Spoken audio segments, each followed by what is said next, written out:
વલસાડના railway overbridge પર colour કામ કરી રહેલા મજૂરની હાલત તમે જોઈ શકો છો।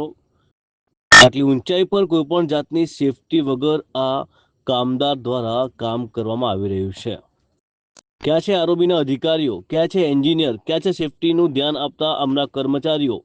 જો આ કર્મચારી ઉપરથી નીચે પડે અને જીવનું જોખમ થાય તો જિમ્મેદારી કોની રહેશે? ઘણી બધી ઘટનાઓ આવી બની છે કે બિલ્ડિંગના કામ દરમિયાન પણ નીચે ઉપરથી પટકાયા છે અને મોતને ભેટ્યા છે। આ રીતે લાપરવાહી વગરનું આ લાગતા વળગતા અધિકારીઓ શું આ કોન્ટ્રાક્ટરને ઠપકો આપશે કે પછી માત્ર સમજાવીને છોડી મૂકશે કે પછી લીગલ કાર્યવાહી કરશે? ઘણી બધી જગ્યાઓ પર આવા વિડીયો કે ને આવા દ્રશ્યો સામે આવતા હોય છે।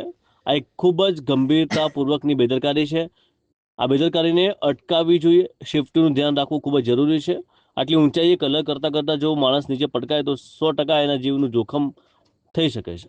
આ બાબતની ખૂબ જ ગંભીરતાપૂર્વક જવાબદારી લઈ અને આ બાબતે તટસ્થ કાર્યવાહી કરવામાં આવે અને ફરી આવી ઘટના ન બને તે માટેની પણ ખૂબ જ સાવચેતી રાખવી જરૂરી છે।